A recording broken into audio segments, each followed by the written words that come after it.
各位早安，我是陈医师。那么今天呢，我们继续来讲前面的生化课，不是健身课。那今天要讲的东西就是说，关于在健身的时候呢，做肌力训练、激烈的运动的时候呢，会产生很多的乳酸嘛。前面有讲到说，乳酸就是我们的 glycolysis 之后的一个终端的一个产物。那么乳酸在无氧呼吸系统里面呢，它这个终端产物基本上是一个死胡同。那如果没有其他的出路的时候呢，这个乳酸呢我们是无法处理的。所以接下来就是跟大家讲说这些乳酸呢，我们身体怎么去把它处理掉，让大家知道一下乳酸在身体呢如何被当成是原料重新再利用。那这边呢讲到这里就是要提到所谓的 Cori cycle。那 Cori 是一个人名，然后他所要讲的内容就是说，肌肉里面呢所产生的乳酸，lactate 或者 lactic acid， 它会经由血液循环呢，会循环到肝脏，在肝脏里面呢做所谓的糖质新生，lactate 乳酸重新再被利用做成葡萄糖。那葡萄糖可以做什么事情呢？它葡萄糖又可以经由血液能够再回到肌肉里面去，当做能量的来源，来 support， 来支持我们肌肉的一个运动。Cori cycle 实际上是在1920几年的时候呢，由 Carl Cori 以及 Gerty Cori， 他们这是一对夫妇啦齁。他们两位是生化学家，他们在1920几年的时候呢，就在研究这些糖类的代谢以及循环。那后来他们呢，很明确的确认了我们所谓 Cori cycle， 就是肌肉里面所产生的乳酸，最后会被血液带到肝脏里面去，肝脏会经由糖质新生再制造葡萄糖，葡萄糖又会跑到肌肉里面去，继续进行这样的一个代谢。那这个重大的一个发现就糖类的一个代谢，在1920几年的时候就已经发现，所以他在1947年的时候呢，这个夫妇两个人他们得到诺贝尔的生理学奖。那这边要跟大家顺便科普一下，就是说那个 Gerty Cori 呢，她是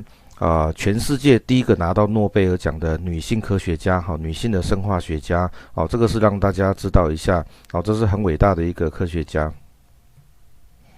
好，那这边我们来稍微再仔细一点了解一下所谓的 Cori cycle 指的是什么东西呢？前面骨骼肌前面的影片如果不了解的话，就是前面的影片可能要先看一下，才知道那个我们的糖解作用到底是在讲什么样的一个生化反应。那么就是这边简单理解，就是说骨骼肌在肌肉激烈的运动的时候呢，因为它欠缺足够的氧合，就是氧气不足，所以它葡萄糖的代谢会很快速的产生2个丙酮酸，然后产生2个乳酸，那其中呢还会产生2个 NADH， 还有2个 ATP。这个是无氧呼吸的糖解作用的一个基本的一个那个就是结果是这个样子。那但是呢，这个乳酸在这个地方就变成是一个死胡同了。如果它就累积在那个地方，那么基本上我们身体也会有一些身体的一些力竭，还有包括肌肉里面的一些酸碱的平衡，还有包括像电解质的平衡都会受到影响。所以这个乳酸呢，它在细胞里面乳酸在细胞膜它是可以自由通透的，所以它可以经由微血管网跑到我们的血液里面去，然后再经由肝脏，像这个地方大家看，乳酸跑到经由血液循环之后跑到肝脏里面，这个肝脏呢可以经由 NAD 正NAD plus再把它转化成为 pyruvate。大家看一下，跟肌肉里面2个是相反的这个地方是 pyruvate，就是丙酮酸变成乳酸，这边是乳酸变成丙酮酸。那丙酮酸又会经由糖质新生呢，再转化成为葡萄糖。这是一整个过程，这个就是糖质新生。那糖质新生这个过程是耗能的，它需要额外消耗6个 ATP。前面有看到嘛，整个糖解作用不过产生2个 ATP， 可是在这个地方呢，我们却需要有6个 ATP 的输入，才能够让它重新转化为葡萄糖。但是这个能量输入是值得的，因为你转化成为葡萄糖之后，葡萄糖可以经由血液循环，再送到我们的骨骼肌里面，再来进行这样一个代谢，这样我们的肌肉才有一个能源能够持续来做肌肉的一个训练。所以这样大家来看的话，就是说一来一往当中呢，其实还消耗掉4个 ATP。所以其实我们常讲说，重量训练到底会消耗多少能量，其实常常是被低估的，因为其实我们身体的内在的身体的能量代谢也是耗能的。OK，那这边我们来看一下，就是说简单把图画起来，大概是这样子哈。就这边是肝脏，这边是骨骼肌。那为什么我们在骨骼肌里面的丙酮酸会变成乳酸，但是我们在肝脏里面呢，这个乳酸呢又可以转化成为丙酮酸之后，还能够进行糖质新生？主要是肝脏细胞跟骨骼肌细胞的最大差别就是肝脏细胞里面有这两个酵素，glucose 6-phosphatase、fructose 1,6-biphosphatase。这两个酵素呢，在肌肉细胞里面没有，肝脏的细胞里面才有，所以它乳酸它必须要回到肝脏之后，再来进行这样的一个代谢以及糖质新生的一个作用所以一定要记得，这是一整个循环。那这个循环呢，被研究的很透彻之后呢，后来人家就把它称为 Cori Cycle， 就是为了纪念这两位算科学家的夫妇呢，他们所把它机制呢阐明的很清楚叫 Cori Cycle。那 Cori Cycle 这边有几个事情要跟大家讲一下，就是说，第一个要知道它的耗能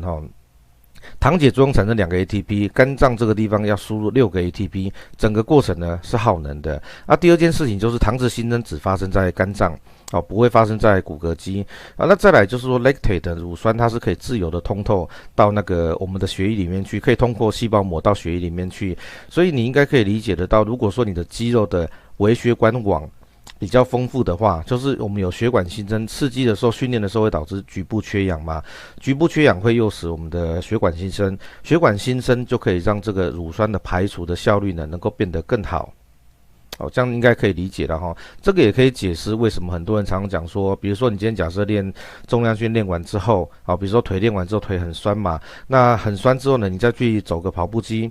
稍微慢速的走个几分钟，那促进局部的血液循环，也有加速于乳酸的一个代谢。它的原理呢，其实在这里